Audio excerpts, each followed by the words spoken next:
la Zona Cero.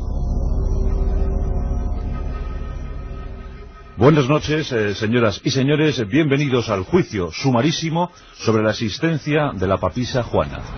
Son muchas las pruebas que se han vertido en favor o en contra de la existencia de una mujer a cargo del papado.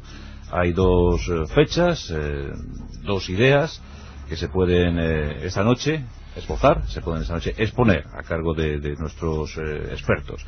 Tenemos la posibilidad de que una mujer asumiera el papado pontificio en el siglo IX y otra nos hablaría del siglo XI. Bueno, pues esta noche, en este juicio, pues les pido por favor silencio y máximo respeto hacia la exposición de nuestros ilustres invitados.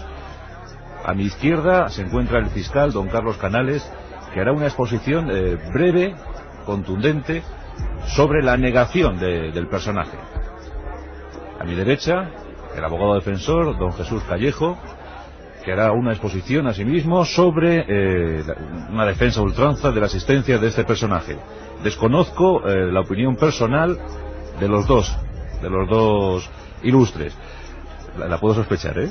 La puedo sospechar.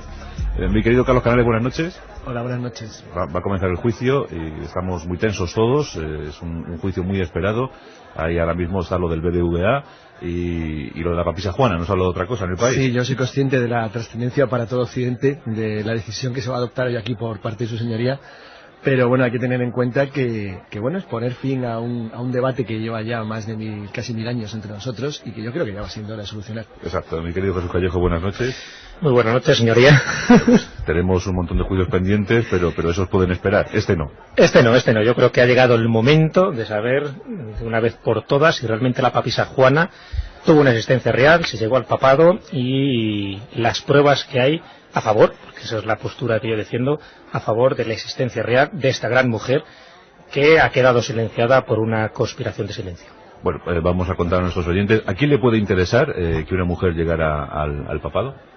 ¿A qué facciones? ¿A qué intereses oscuros? A los protestantes, por ejemplo, sí, que utilizaban cualquier argumento para zaherir a la Iglesia Católica. Y eso es una de las cosas que se ha esgrimido para intentar decir que realmente la papisa Juana no existió, porque bueno, eran unos intereses creados. Que los protestantes dijeran que existía, pues estaba claro que era pues con ese síntoma, ¿no?, claro, de criticar a la estructura de la Iglesia. Y de hecho es una figura que se mantuvo vigente desde el siglo XIII hasta el siglo XVI, justo en la Reforma y en la Contrarreforma. De ahí que a partir de ese momento, precisamente por la Contrarreforma, por toda la ideología y las guerras religiosas que hubo en aquella época, pues la papisa Juana ocupara mejor vida y desde ese momento todos los documentos, todas las pruebas tangibles que existían sobre la existencia real de esta mujer, pues quedarán relegadas al olvido. Entonces, al margen de sus propias sospechas personales sobre la no existencia de este personaje, ¿usted defenderá la existencia del personaje, ¿no? Lo voy a defender a capa y espada, voy a esgrimir pruebas y tengo todo un arsenal de documentos y de indicios, en algunos casos, porque por desgracia muchos de los documentos no nos han llegado hasta nosotros, para demostrar de una forma irrefutable que la papisa Juana tuvo una existencia real en el siglo IX o, en el peor de los casos, en el siglo XI. Muy bien, señor abogado. Carlos, antes de que pasemos a denominarle fiscal, ¿hablamos del siglo IX o siglo XI? ¿Por qué dos siglos? Porque hay dos versiones. La primera de ellas hablaría del momento en el cual la papisa Juana pudo alcanzar el papado, que sería en torno al año, en el año 855. En tanto que la segunda, la crónica de Mailí, habla de la posible existencia de la papisa en el año aproximadamente 1100. Obviamente, y eso ahora lo veremos, cuanto más se nos acerca en el tiempo, menos fundamento tiene la leyenda falsa de la existencia de una mujer en el papado. Muy bien. Bueno, pues ahora sí, señor fiscal, don Carlos Canales, elabore su teoría en torno a la no existencia de la papisa Juana. Bien, para empezar hay que decir una cosa.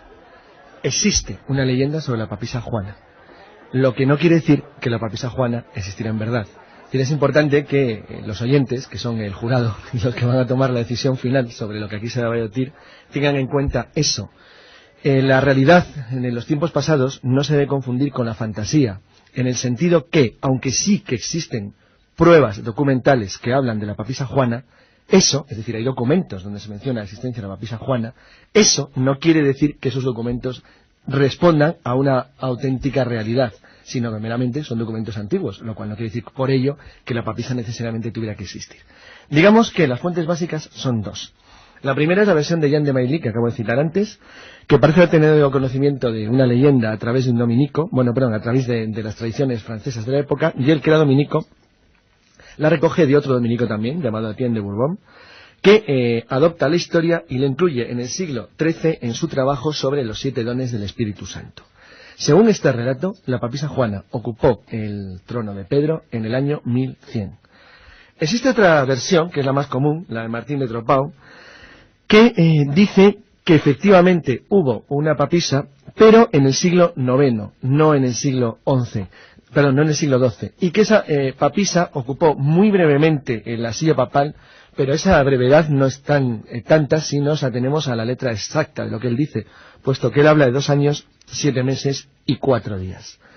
Esto es muy importante, porque Martín de Tropau da la fecha, y dice que es a continuación del pontificado de León IV. León IV sabemos que con la adaptación, independientemente de la adaptación del calendario gregoriano al juliano, que murió en el año 855. Luego tenemos el punto de partida del momento en el cual la papisa podía haber ocupado en la sede de Pedro en Roma. Entonces, señor fiscal, si tantas documentaciones tenemos, ¿por qué hemos de dudar? Pues porque no son verdad. Ahí está la cuestión. La cuestión es que, en realidad, ninguno de los elementos que citan, ni Jean de Mailly, y ahora los veremos uno a uno, porque aquí lo que se trata es de que yo voy a intentar demostrar documento a documento que lo que va a sostener mi colega don Jesús es falso. Entonces, realmente que los documentos se hicieron de manera interesada por 2 vías. Las de la Edad Media, que son las 2 que acabo de citar, porque en aquel momento se hizo eco en documentos de una leyenda que no tenía ningún soporte real, como luego veremos, y las más modernas, que llegan algunas hasta finales del siglo XIX, movidas por el rencor de las iglesias protestantes frente al papado, pero no por intentar atribuir ninguna veracidad histórica a la existencia de un papa mujer. Orden en la sala, por favor, que se callen los protestantes. Tumultos, al mínimo tumulto desalojo la sala, señor abogado, exponga usted sus argumentos. Bueno, la verdad que el señor fiscal ha abonado muchísimo mi tesis, porque está citando ya las fuentes documentales muy antiguas, como estamos viendo, del siglo XIII, donde se dice de una forma clara pues, que la papisa Juana tuvo una existencia real, por supuesto no con ese nombre, sino con otro nombre que después intentaremos indagar. Básicamente estamos hablando de una mujer que, según la leyenda, accedió al papado de Roma en algún momento de la Edad Media. Una leyenda que ha sido reiterada a lo largo del tiempo hasta ese siglo XVI y asumida oficialmente por la Iglesia también hasta ese siglo por distintas razones, una de ellas sencillamente porque los documentos eran incontestables hasta que fueron silenciados. Básicamente esa leyenda consiste en lo siguiente: estamos hablando de una mujer de origen inglés o polaco o alemán, las versiones son diferentes, que se pone las ropas de un monje. Esto es lo que hace que su confusión sea total hasta que llega a obispo, de ahí a cardenal y de ahí a papa por su oratoria, por su buen hacer y sencillamente por la inteligencia que caracterizaba a esta mujer. Se enamora al final de un paje, otras versiones dicen que se enamora del embajador Lamberto de Sajonia, el hecho es que queda embarazada, y un buen día, mientras se dirigía a la iglesia para celebrar la fiesta del Corpus Christi, da luz a un niño, y ahí son varios los finales. Uno de los finales de esta leyenda dice que la linchan allí mismo, o bien que termina sus días junto a su hijo en un castillo papal, que estuvo allí confinada de por vida, o muere en la pobreza. Esta es de una forma sucinta la leyenda, y lo que intento demostrar es que esta leyenda, lejos de ser una leyenda, es toda una realidad, porque estamos hablando de una figura legendaria y muy popular, del estilo del judío errante o también del preste Juan, cuya escasez de datos ha hecho que sean personajes a mitad de camino entre la historia y la leyenda, y de que se haya abonado muchísimos detractores y muchísimos escépticos, como en este caso está haciendo el señor fiscal, para negar la existencia indubitable de la papisa Juana. Así que... Pero no me negará usted, señor abogado, que es una historia que se presta perfectamente a la conspiración protestante. Encajan todas las fichas. Encaja si solo fuera la única réplica que pueda alegar el señor fiscal es pues el protestantismo, y eso yo ya lo dije en un principio, ¿no? Que los protestantes eran los que estaban más abonados a esta tesis por razones obvias, lo que no quiere decir que fuera una teoría o una leyenda totalmente falsa. Sencillamente a ellos les interesaba, ¿no?, que fuera así, precisamente para criticar un poco esos estamentos de la Iglesia católica en este caso. Pero estamos hablando de una figura tan popular que incluso su imagen se ha popularizado gracias a las cartas del tarot, de los arcanos mayores del tarot, en la carta de la papisa o de la gran sacerdotisa. Así que es cierto que los historiadores serios niegan la realidad histórica de la papisa Juana, pero existe una serie de hechos y pruebas que nos pueden hacer cambiar de opinión, y eso es lo que voy a intentar demostrar esta noche. Bueno, pues están las dos posiciones ya muy claras, están enfrentados. Aquí tenemos en la sala abundante concurrencia católica y protestante, están también muy enfrentados entre ellos, cada uno se inclina por una de las tesis. Yo no sé, hombre, lo cierto, señor fiscal, es que a lo largo de la historia la mujer ha tenido cortado el acceso a determinados puestos. No es de extrañar que alguna intentara ser papisa. Otros casos hemos tenido, ¿no? En otros Lo que ámbitos. pasa es que es poco probable. Y yo creo que ya es hora de empezar a coger datos. Primer dato. No es cierto que fueran los protestantes los únicos que negaran la historicidad de la papisa Juana. Por de pronto la negaron los católicos también, y de hecho la niegan.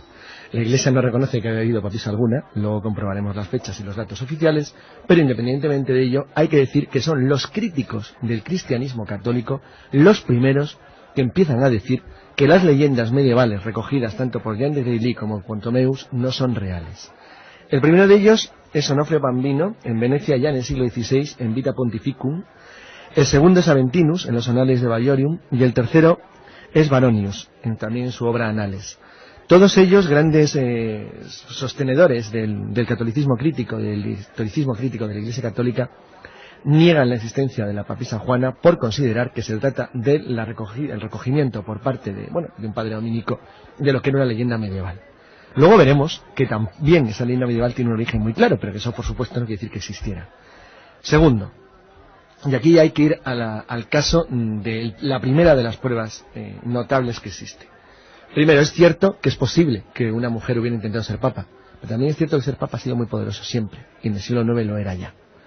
Eso quiere decir que el que una mujer intentara acceder de una manera casual, así como aparece contar la leyenda, porque además hay varias versiones, el más alto rango dentro de la Iglesia Católica y dentro de un territorio próximo al Imperio Sacro-Germánico, en aquel entonces el verdadero rector de la política del Occidente, es absolutamente imposible. O sea, directamente le hubieran hecho lo que según la leyenda le hicieron.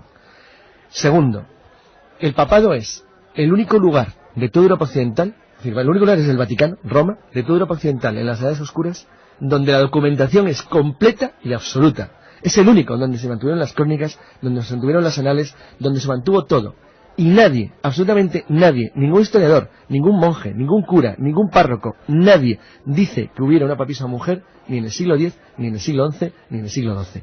Eso ya me parece que es una prueba bastante clara que demuestra que tanto Mailly como sus sucesores lo que hicieron es recoger por escrito una leyenda que a su vez dicen que les habían contado porque les habían contado, pero no presentaron ningún documento firme que demostrara la existencia de la papisa Juana. Pero también es cierto que hubo mujeres camufladas o vestidas de hombre en el ejército, en la aristocracia. ¿Y lo descubren en el siglo XIII? Ese es el problema. Tardan 300 años en descubrirlo. Está la monja Alférez, pero la monja Alférez entró todo el mundo. Es decir, el problema es que aquí no lo descubre nadie. Es decir, nadie descubre que hay una mujer hasta que se queda embarazada. Sí, tenía mucha barba, pero entonces sería un fenómeno de circo, pero realmente era bastante difícil. Sí, abogado, ¿qué quiere usted apuntar? Hombre, por supuesto me opongo totalmente diciendo que no hay pruebas y que ningún historiador ha hecho mención a la papisa Juana y que no hay documentos que digan lo contrario, ¿no? Que realmente que apoyen la existencia de esta mujer. Por supuesto que los hay, y es algo que tanto el fiscal como otras personas que defienden esta postura alegan que no hay constancia documental entre los numerosos historiadores del siglo X al XIII de esta mujer, o sencillamente que no hay ninguna referencia en las listas de los papas, en las sucesivas listas de papas que han existido. Bueno, me opongo totalmente a esto, sencillamente porque cuando miramos la documentación nos damos cuenta de que sí hay constancia documental. Hombre, no una constancia documental exhaustiva, porque si no estaríamos hablando de leyendas, estaríamos hablando de hechos contrastados e históricos. Perdón, ¿con qué nombre oficial asumió el papado? Estamos hablando tiene dos nombres, es el de Johannes Anglicus, la llamaban, era Juan, el angelical, sencillamente porque tenía una cara bellísima, era una mujer, evidentemente, y el nombre oficial era el de Juan VIII. Pero este Juan Anglicus, Juan el Angelical, es bastante significativo, precisamente por los modales afinados que tenía supuestamente, por esa cara hermosa, a diferencia del resto de los papas que por supuesto asustaban a cualquier niño que se acercara allí, aparte de las tendencias bastante asesinas que tenían muchos en aquellas épocas. Estamos hablando de la Baja Edad Media, que no era una época muy recomendable para la historia del papado. Así que cuando los historiadores dicen que no hay ninguna constancia documental y que no aparece ninguna lista de los papas, me tengo que oponer porque hay una, que es el Liber Pontificalis, escrito por Anastasio el bibliotecario, además curioso porque fue un antipapa que después fue reciclado de nuevo a la Iglesia, haciéndole secretario y por fin bibliotecario, y él hace pues una recopilación en el siglo IX, es decir, estamos hablando de un coetáneo de la papisa Juana, de distintas biografías papales que llegan hasta Nicolás I, es decir, hasta el año 867. Pues bien, en una de estas versiones que nos ha llegado del Liber Pontificalis, bien es verdad que es una posterior, no es la original, sí se menciona a la papisa Juana, aunque está escrito con posterioridad, como acabo de decir, y con una mano distinta a la del resto del texto. En fin, esto no quiere decir que sea una interpolación del siglo XIV, pero ¿por qué eso? Porque solo se ha encontrado esta versión. Posiblemente en anteriores versiones también estaría esta referencia a la papisa Juana. Por lo tanto, ya estamos hablando de Liber Pontificalis, que yo creo que es bastante significativo. Y otro dato que me parece también muy genuino. Desde el año 1400 el busto de la papisa Juana figuraba oficialmente en la galería de los papas que se extiende a lo largo de los muros de la catedral. Bueno, perdona, aquí hay que protestar, ¿eh? Protesto porque no hay ninguna constancia real, documental, de que ese busto existiera. O sea, que le pido al tribunal que no exista ahora, que conste que no. Que no se haya encontrado ese busto ahora no significa que antiguamente ese busto no figurara en esos muros de la catedral de Siena, donde estaba uno por uno todos los bustos de los papas que habían llegado al sol y pontificio. No, pero es que quiero que el tribunal se dé cuenta de que esto es sostener una tesis conspiranoica. No, en absoluto. Sencillamente estoy hablando de documentos que hablaban. Y además con una efigie... ¿Esos documentos existen? No, tampoco existen esos documentos, obviamente por esa conspiración de claro. Pero ojo, esperen, que les veo un poco soliviantados. Debajo de esa efigie había una inscripción que decía, ni más ni menos, Juan VIII, una mujer de origen inglés. Y se mantuvo en esta catedral de Siena hasta que el cardenal Baronio influyó en el Papa Clemente VIII, papa débil y muy susceptible de este tipo de injerencias, para que retirara la inscripción, y lo que hizo, como pudo retirar la inscripción, pero no podía retirar el busto de la papisa Juana, se sabe que le rebajaron los prominentes pechos y se transformó automáticamente en el Papa Zacarías. Yo creo que queda bastante claro que el abogado defensor está utilizando la propia leyenda como prueba. Que se haga constar la protesta del fiscal. Claro, es que el abogado deberá exhibir pruebas que previamente se hayan documentado. Bueno, reconozco que aquí no tengo la prueba. Claro, eso de que le limaron ahí el pecho para bajárselo, bueno, esto es una leyenda, eso no. Aparecen los documentos que han sido documentos, señor abogado, que ya no hábilmente sustraídos. Yo creo que tengo pruebas. Hay una prueba definitiva ya que puede acabar con todo esto, que es, utilizar la cronología oficial, no de la Iglesia, sino atenernos a la lógica de investigación de los historiadores. León IV fallece el 17 de julio del año 855. Y según dicen todas las crónicas, fue elegido Benedicto III inmediatamente después de su muerte por el clero y el pueblo de Roma. Eso es lo que dice la versión oficial. Estaba la papisa Juana. Claro, le pido al abogado que espere porque no ha terminado la exposición. No, porque está haciendo una exposición ligera. No. Hay una prueba absolutamente irrefutable que no tiene nada que ver con esto. He citado esto para simplemente fijar el marco y que el tribunal y el jurado entienda perfectamente a lo que voy a referir. Y es la existencia de monedas con la imagen de Benedicto III y del emperador Lotario I, que había muerto el 28 de septiembre del 855. Luego Benedicto III tuvo que haber sido reconocido como papa inmediatamente antes del 7 de octubre del 855. Eso no deja hueco para una papisa Juana, pero es que hay algo más. Existe una carta del monasterio para el monasterio de Corbier que había emitido Benedicto III al ser elegido papa.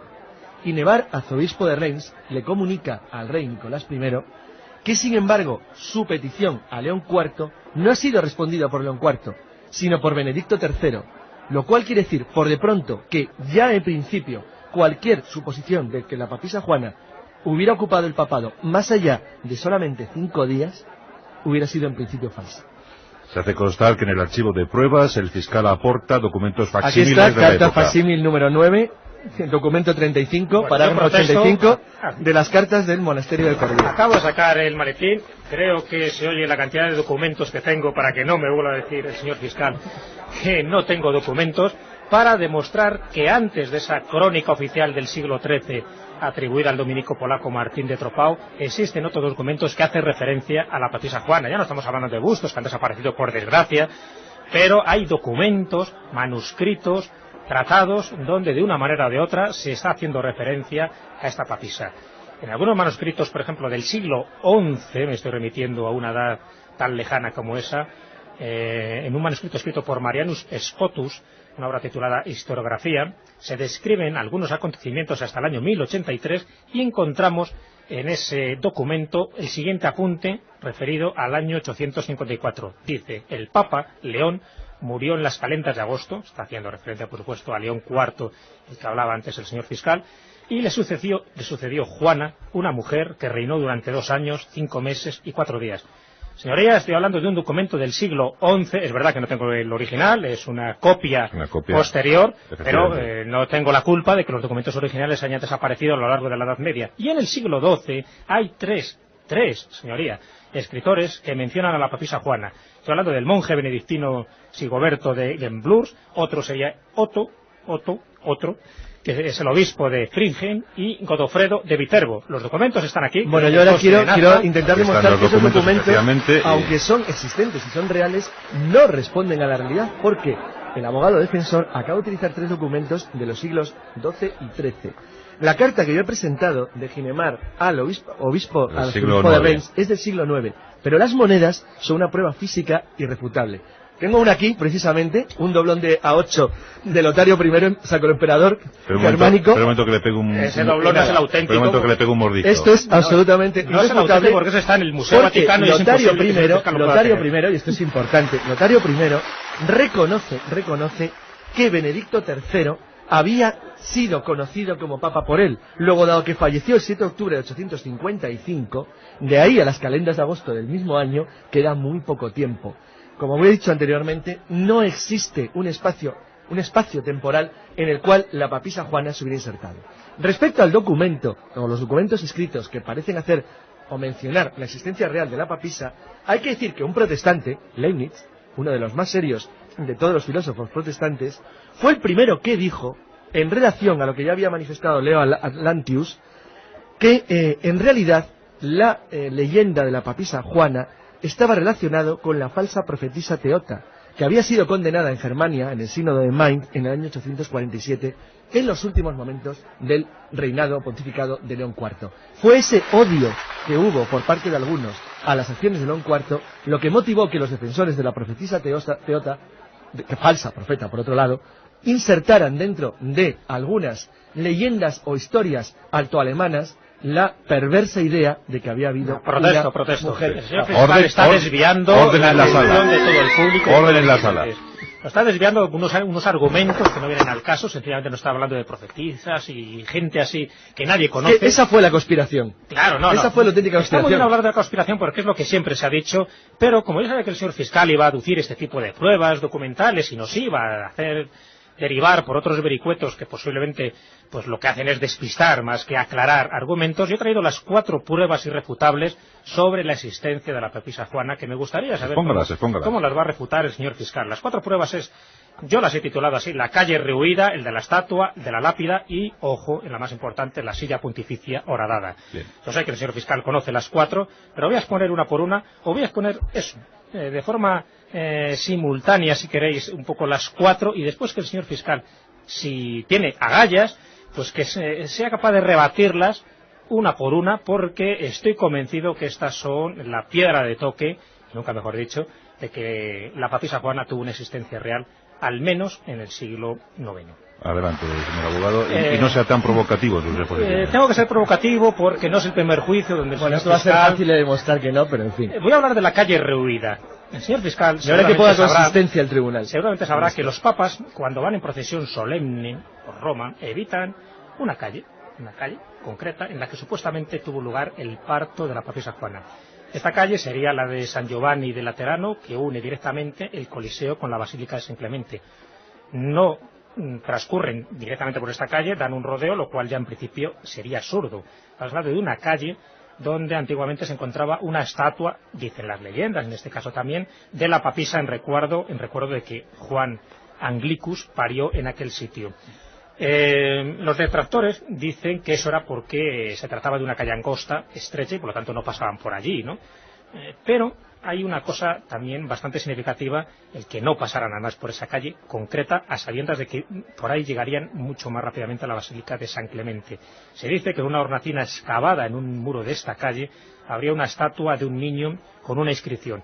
Decía, aquí una papisa dio a luz un niño. Inscripción y estatua que, vuelvo a decir, sospechosamente han desaparecido a lo largo de los siglos. ¿Qué tiene que decir? El propio abogado ha dicho que no es una prueba, al decir que desapareció con el paso de los siglos. ¿Por qué Nada más que añadir. Las procesiones solemnes evitaban pasar por esta calle que, según la leyenda, es donde ocurrió el parto? Bueno, conozco la leyenda y acabo de decir lo que es eso, una leyenda. Señor fiscal, deje al señor abogado que termine su exposición. Luego ya usted podrá apuntar Pero lo que quiera. es verdad que evitaba durante la Edad Media, estamos hablando, el paso por esa angosta calle, ¿sí o no? Sí, es verdad. Bueno, muchas gracias. Paso a la segunda prueba. La de la estatua. Tiene un poco relación con la que acabo de decir. Una antigua estatua se descubrió en tiempos del Papa Sixto V, estamos hablando del siglo XVI, en una calle cercana al Coliseo. Esta estatua mostraba una figura de un niño que fue considerada por el pueblo como la representación de la papisa Juana, y en esa misma calle fue descubierto un monumento, importante también, no estamos hablando de la misma calle que hacía referencia antes, un monumento con una inscripción, al final de la cual aparece una conocida fórmula, que es la de PPP, propia y pecunia proscript, como el señor fiscal conoce perfectamente gracias al latín que estudió en el bachillerato, que dice, más o menos la traducción literal es colocó esto por su propio dinero, y donde hay una referencia también a la papisa Juana en esta inscripción. ¿El señor fiscal conocía o no conocía la existencia de esta estatua descubierta en tiempos de Sixto V? Sí, y esa estatua nunca ha tenido nada que ver con la papisa Juana. Me imaginaba que iba a decir eso, es una prueba que vuelve a obviar. ¿Qué me dice de la prueba de la lápida? Me explico. Los dos primeros relatos de la papisa Juana de mediados del siglo XIII hacen referencia a esta lápida conmemorativa, una lápida que por desgracia ahí no existe, de ahí que formemos parte siempre de la leyenda, pero que dicen que fue colocada en el lugar donde murió la papisa. Esteban de Borbón, uno de los cronistas también del siglo XIII, solo añade que estaba colocada fuera de la ciudad y era una lápida con una inscripción bastante curiosa que tengo aquí, que puedo leer un poco también para que conste en acta, porque esa sí que ha sido recogida en distintos testimonios, a pesar de que, bueno, pues ya digo que la transcripción literal y la original no ha pasado aquí, no ha llegado por lo menos a nuestros días. Esa transcripción, no lo digo en latín porque no tendría demasiado sentido, pero vendría a decir la inscripción que aparecía en esta estatua que la papisa Juana tuvo una existencia real en el siglo IX y, frutos de unos amores prohibidos, nació un hijo, por lo cual fue descubierta su secreta identidad. ¿Conocía o no conocía esa lápida el señor fiscal? Conocía la lápida, y esa lápida, lo curioso es que, a diferencia de la anterior, ni siquiera existió. No existió jamás. No es que no exista como prueba. Exponga, señor abogado, ya de forma muy breve la cuarta prueba. Por último, la cuarta me la he reservado porque sé que con esta no puedo decir que no existió. Estamos hablando de la silla pontificia, la horadada, porque existe, se puede ver en el Vaticano. Estamos hablando de que en la consagración de cada nuevo papa tenía lugar antiguamente pues un pequeño ritual. Este ritual se hacía en la Basílica de San Juan de Letrán, en la catedral, que era la catedral pontificia, y el futuro papa, se tenía que sentar en una silla agujereada, lo cual es bastante significativo porque fíjate qué incómodo, ¿no? Bueno, pues esta silla agujereada de mármol rojo no era una silla, sino dos, por lo menos las que se tienen constancia. Dice la leyenda, tengo que recurrir por desgracia siempre a la leyenda, que servía para determinar el sexo masculino del nuevo pontífice a raíz de aquella impostura que cometió la papisa Juana para hacerse pasar por lo que no era. ¿Qué pruebas hay? Están esas sillas horadadas. Hay interpretaciones que me parecen ridículas. La interpretación es que uno de los nombres que recibe la silla es el de sedia estercolaria, es decir, la silla estercolaria, que significa que era simplemente un retrete ambulante del Papa, lo cual me parece una explicación bastante estúpida, porque no se ajusta a lo que sería el origen, ¿no? Y el origen, sencillamente, que sería esa silla, sería para hacer una especie de tocamientos ginecológicos para ver si el futuro papa era hombre o no era hombre. Pero un dato muy significativo, y con esto termino, las primeras referencias documentales que hablan de esta silla pontificia horadada y que se refieren a la consagración del Papa Pascual II, tuvo lugar en agosto de 1099. Las primeras referencias documentales, insisto, año en el que, curiosamente, Jean de Meilly y Esteban de Borbón sitúan la ascensión al trono de la papisa Juana. Estoy hablando de la segunda versión, donde hablan de que en el siglo XI es cuando accede la papisa Juana y no en el siglo IX. Es casualidad que esas primeras documentaciones y textos documentales sobre esta silla sean en el año 1099, cuando realmente una de esas versiones de la leyenda dice que accedió al suelo y pontificio la papisa Juana. Bueno, ahora hago yo mis conclusiones y voy a intentar conclusión del fiscal, por favor, desmontar una a una todas las teorías que acaba de sostener el abogado. A ser posible. Primero, efectivamente, conozco la existencia de la silla horadada. Efectivamente, conozco la función de la calle que ha citado. De hecho, este juez va a solicitar una, dada la larga duración de esta sesión. Y efectivamente, servían para comprobar cuál era el sexo de la persona que ocupaba el trono. Lo cual está resuelto en una carta que Miguel Queralius, en el año 1053, escribe al Papa León IX, indicándole cuál es la función de comprobación y cuál es el miedo que tienen respecto a que un hombre, pero un hombre muy especial, pudiera acceder a la sede de Pedro, un eunuco. Sí. Silencio. Perdón, señorita. Vamos a seguir, como vamos muy mal de tiempo, señor abogado, señor fiscal, vamos a elaborar unas conclusiones finales sobre la existencia o no de la papisa Juana, y después que sea el jurado, que sea nuestro público asistente, el que determine la fiabilidad de sus argumentos. Muy bien, mis conclusiones finales, yo creo que a la vista están. Las pruebas documentales han sido silenciadas, han sido, bueno, de alguna forma extorsionadas, ¿no?, a lo largo de los siglos, sencillamente por una razón. Está claro que a la Iglesia le escocía muchísimo el hecho de que en algún momento de su historia una mujer camuflada en hábitos masculinos pues pudiera acceder a la silla de Roma, a la silla de Pedro. Eso, por supuesto, es algo que tenía que ocultarse de todas las formas. Los documentos están ahí, estamos hablando de documentos coetáneos a la primera versión de la papisa Juana, del siglo IX, y hay documentos del siglo XI, del siglo XII, del siglo XIII y, por supuesto, hasta el siglo XVI, donde ya de una forma sistemática son anulados todos los documentos que intentan probar la existencia real de la papisa Juana por ese problema que ha habido de guerras religiosas de los protestantes contra los católicos. Se sabe que los documentos existieron en su momento, hay copias de copias, los documentos originales, bien por el paso del tiempo, estamos hablando de documentos muy antiguos de la época medieval, han ido desapareciendo, y otros los han hecho desaparecer de una forma interesada. ¿A quién interesaba que desaparecieran estos documentos? Evidentemente a lo que es la propia estructura y jerarquía de la Iglesia Católica, que siempre le ha sido muy molesto el poder admitir que una mujer con engaños llegó a ocupar la silla pontificia, y por supuesto no solo con engaños, sino cargándose un poco toda la doctrina que ha mantenido la Iglesia Católica hasta el momento. Muchas gracias, señor abogado. ¿Es su turno, señor fiscal? Mis conclusiones son claras, es decir, nunca existió la papisa Juana, no es más que la transcripción en los siglos XIII y XII de unas leyendas que formaban parte de la tradición de la Europa Oriental, en concreto de la Iglesia Ortodoxa de Constantinopla. Todos los documentos, no los de la Iglesia, que no son los que he considerado prioritariamente, sino los documentos civiles, es decir, las monedas, las inscripciones, las cartas que corresponden a la época concreta, en los dos periodos en que supuestamente la papisa Juana tuvo que haber estado como papa en Roma, demuestran a las claras que no fue así. Y todos los argumentos de indicio que se ha intentado demostrar para demostrar por qué había ciertas comprobaciones al sexo del Papa parecen claramente desmontadas desde el siglo XI, en el sentido que se trató de evitar por parte de la Iglesia que un eunuco, algunos de ellos muy poderosos, sobre todo en el este de Europa, hubiera podido alcanzar la sede de Roma. Bien, señores, ustedes han tenido el tiempo justo y necesario para exponer sus convicciones, así lo han hecho, y ahora es el jurado, ahora es el público, nuestros oyentes, los que tienen que decidir. ¿Existió realmente una mujer que asumió el papado de Roma? ¿Existió la papisa Juana? Ahora es su turno.